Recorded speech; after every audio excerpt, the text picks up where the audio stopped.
faveur du oui, le vice-président du POP neuchâtelois et conseiller communal au LOC, le Cédric Duprat, bonjour. Bonjour madame.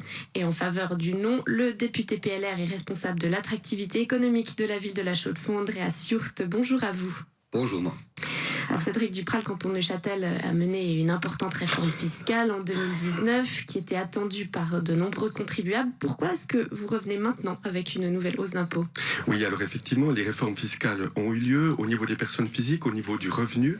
De grosses diminutions finalement d'impôts ont bénéficié aux personnes, aux fortunes les plus importantes du canton. Maintenant, nous revenons. C'est une initiative qui a été déposée en 2017 suite à l'impact sur les marchés financiers asiatiques. Maintenant, elle a tout son sens avec la période post-pandémique. C'est une initiative qui propose une légère augmentation d'impôts sur la fortune nette. Je tiens à préciser, sur la fortune nette, au-delà de 500 000 francs, en gros, on augmente le seuil de progressivité à 1 million, ce qui représente 1,40 franc d'augmentation par tranche de 1 000 francs. Vous l'aurez compris, ceci est des miettes pour les riches et les ultra-riches. Andreas Jurt, 1 400 francs pour 1 million, on vient de le dire, on peut parler d'une hausse quand même relativement modérée. Pourquoi ça vous inquiète ?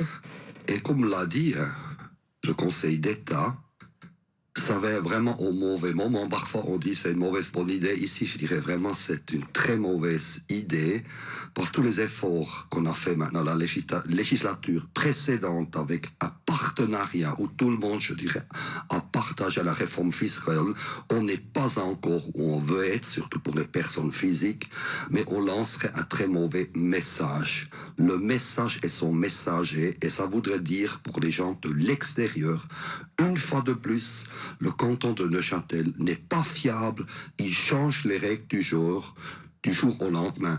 La dernière réforme a eu aussi des effets concrets pour les contribuables, les personnes physiques, c'était en 2021. Puis maintenant, on veut nouveau changer. Bonjour la crédibilité. Cédric Duprat, vous avez pris en compte le fait que votre initiative risque peut-être de faire partir des contribuables qui pourraient en avoir ras-le-bol en fait. Voilà, rappelez tout d'abord que le territoire neuchâtelois, le canton de Neuchâtel est hyper attractif au niveau fiscal, au niveau international. Il est aussi, disons, au niveau suisse. C'est au niveau de la Suisse romande, c'est le canton de Neuchâtel où le seuil de progressivité est le plus faible. Il est actuellement à 500 000 francs. À partir de 500 000 francs de fortune, vous payez le même taux. Dans le canton de Genève, il est à 1,5 million. Dans le canton de Vaud, il est à 2 millions. Donc le canton de Neuchâtel est super bien placé, je tiens à le rappeler. Cette augmentation, je l'ai dit, c'est des miettes, c'est symbolique, c'est minime. Il n'y a pas d'effet repoussoir pour 1,40 franc seulement d'augmentation pour une tranche de 1 000 francs. Dire qu'il y a un effet repoussoir, c'est indécent. C'est indécent par rapport aux classes populaires, c'est indécent par rapport à la classe moyenne, et c'est surtout indécent par rapport aux millionnaires. Je crois qu'il faut arrêter de dire que ceux-ci sont purement des gens, des profiteurs sans scrupules. Je crois que c'est des gens responsables. Le système leur permet finalement de pouvoir s'enrichir, mais il leur donne aussi des droits. Le droit notamment de contribuer au développement équilibré de la société. Andreas Jurt, c'est presque un positionnement idéologique. En fait, vous refusez toute hausse d'impôt pour une question d'image. Non seulement, il faut aussi se rendre compte, on ne vit pas seul, on ne vit pas dans un biotope en autarcie. Si vous regardez nos voisins les plus proches, on parle toujours de Fribourg, mais prenons uniquement le canton du Jura. Pour 1 million, ça veut dire la différence en notre défaveur est de 56%. Et je ne parle même pas de l'impôt sur le revenu. Et après, comme Laurent Courte l'a aussi rappelé, et Laurent Favre, il y a une succession d'impôts. N'oublions pas, il y a l'impôt de succession, il n'y a que 3 cantons en Suisse qui le taxent encore. On a fait les propriétaires d'immeubles, on fait un effort avec l'impôt foncier. Vous faites plus, à un moment donné, ça devient dissuasif. Et je terminerai, vous voyez le canton de Neuchâtel, même avec les bonnes réformes, en bonne intelligence qui ont été conduites, aussi bien par le Grand Conseil et le Conseil d'État, en termes de compétitivité, on a reculé de 2019 à 2020, nouveau de 3 rangs, et on se classe aux 22e position. Vous voyez, je dirais, on n'est pas encore dans une position de force. On doit continuer. Et D'autant plus maintenant que la nouvelle politique qui va être tantôt communiquée au niveau de la domiciliation. Non, ne faisons pas cet autogol. Ça serait vraiment stupide. Écoutez, la fortune des millionnaires a explosé en l'espace de quelques années. C'est 2,3 milliards de fortune en plus pour les plus riches de la société neuchâteloise. Alors, on va revenir sur cette question de l'inégalité des richesses dans la seconde partie dans quelques instants. Merci Andrea Sûreté et Cédric Duprat. On marque une petite pause et on se retrouve dans 4 minutes. La matinale, l'invité. Et nous débattons ce matin de l'initiative du POP pour une fiscalité plus équitable. Le texte sera soumis au peuple neuchâtelois le 15 mai. Il propose d'augmenter les impôts sur la fortune de 1 400 francs pour 1 million. Nous sommes toujours en compagnie pour défendre l'initiative du vice-président du POP neuchâtelois et conseiller communal au LOC, le Cédric Duprat, et opposé au texte, le député PLR et responsable de l'attractivité économique de la ville de La Chaux-de-Fonds, Andrea Sûreté. Alors Andrea Sûreté, selon les initiants, cette hausse qualifiée de modérée devrait permettre de rapporter 13,4 millions dans les caisses de l'État. Cette somme ne serait pas bienvenue aujourd'hui en sortie de crise du Covid. Mais c'est exactement, je dirais, c'est un calcul hypothétique sans tenir compte des risques. Je dirais, à un moment donné, quand vous faites déborder le vase, la goutte d'eau qui fait déborder le vase, il y a des gens aujourd'hui d'un certain âge, aussi en raison de la planification de la succession, pourquoi il y avait tant de Neuchâtelois qui ont quitté pour le Valais. Et puis, quand on parle des millionnaires, de quoi parle-t-on? N'oublions jamais les patrons d'entreprise qui ont une société. Les millions, ça c'est du capital productif qu'ils doivent déclarer. Cet argent leur permet d'investir aussi bien dans la rénovation du parc technologique, aussi bien dans le développement, dans la recherche. Vous voyez, qui sont aussi les millionnaires? Ce sont les propriétaires d'immeubles. Toute hausse sera répercutée sur les locataires. Est-ce que c'est vraiment dans l'intérêt de exactement celles et ceux que le POP veut défendre? Mais donc ce que vous dites, c'est qu'au final, l'État ne verra pas la couleur de ces 13 millions et quelques. Non, et je dirais même si on pouvait être encore un peu plus attractif, on pourrait avoir une politique d'attractivité, de domiciliation beaucoup plus intéressante. Il faut voir la médaille de l'autre côté et pas de celle du pop. Cédric Duprat, si quelques gros contribuables s'en vont, même s'ils sont peu nombreux, vous risquez pas de vous tirer une balle dans le pied, d'avoir au final moins d'argent pour la collectivité publique?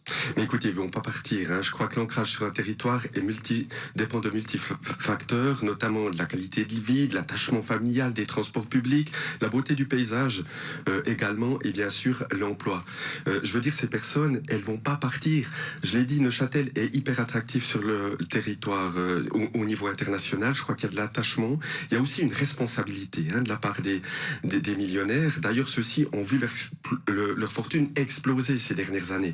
Alors, il ne faut pas me dire que le canton de Neuchâtel n'est pas attractif. Sauf que le problème, c'est un problème de disparité sociale. Qu'est-ce qui s'est passé ces dernières années avec les diminutions d'impôts successifs et puis la perte du pouvoir d'achat? C'est qu'on a une érosion de la fortune des classes moyennes et une explosion de la fortune des riches et des ultra-riches. Et par conséquent, le canton de Neuchâtel est rempli de contradictions. On a 7% de personnes de Neuchâtelois qui vivent en dessous du seuil de pauvreté absolue, 14% en dessous du seuil de pauvreté relatif. Là, on a 7% de la population qui s'accapare 70% de la fortune imposable du canton. Je veux dire, on est face à une contradiction énorme. Et je rappelle juste que l'initiative n'impactera que 7% de la population et non pas les 93% de la population neuchâteloise qui, elles, ne seront pas impactées par cette initiative. Mais par contre, en termes de recettes fiscales, celle-ci, même si ça représente des miettes pour des millionnaires, en réalité, c'est des recettes bienvenues au vu des finances de l'État. Andrea Sûreté, qu'est-ce que vous proposez pour lutter contre ce phénomène d'inégalité des richesses? Puisque c'est vrai qu'on le voit, il y a de plus en plus de personnes très riches, mais aussi de plus en plus de personnes précarisées. Alors, ce côté-là, je dirais, la droite n'est pas ignorant. C'est un problème général de la vieille Europe qu'on perd la classe moyenne. Alors, aujourd'hui, si vous voyez les régions, les pays qui se développent, ils ont un niveau d'éducation très élevé. Et il y a une offre d'emploi de haut niveau, haute valeur ajoutée. C'est clair, aujourd'hui, si le salaire médian, il est 4 000 francs ici et il est 7 000 ailleurs, c'est là le problème. C'est l'attractivité, non seulement résidentielle, mais aussi de travail. Et c'est là-dessus, on doit vraiment se tendre pour devenir beaucoup plus sexy, si j'ose dire ça, pour la nouvelle génération émergente. Cédric Duprat, si l'augmentation d'impôts que vous souhaitez est modérée, comme vous le dites, alors est-ce que ça va vraiment avoir le pouvoir de lutter contre l'inégalité des richesses? C'est pas une goutte d'eau dans un océan, finalement? Elle est non seulement modérée, mais elle est minime à l'heure alors, actuelle. est-ce que justement, elle va avoir un effet si elle est si minime? Le problème, c'est qu'au niveau des grosses fortunes, ils ont une propension marginale à épargner qui est extrêmement importante. Ils peuvent se permettre de faire fructifier, rentabiliser leur capital. Chose que la classe moyenne et la classe populaire ne peuvent pas. C'est-à-dire que les taux de rendement sont de 4 à 5, voire 10% pour les grosses fortunes et on leur demande à l'heure actuelle une augmentation d'impôt d'1 pour 1000. Vous comprenez, c'est totalement dérisoire. Pourtant, ce levier-là permet finalement de dégager des capitaux bienvenus pour l'État pour financer les écoles, les hôpitaux, les routes, les transports publics, la culture, le sport, pour les enfants notamment, et bien sûr la sécurité. Andrea Surte, selon le POP, l'initiative concernera que 7% des Neuchâtelois. Si tous les autres ne sont pas concernés par cette hausse, ils pourraient logiquement être tentés d'accepter le texte.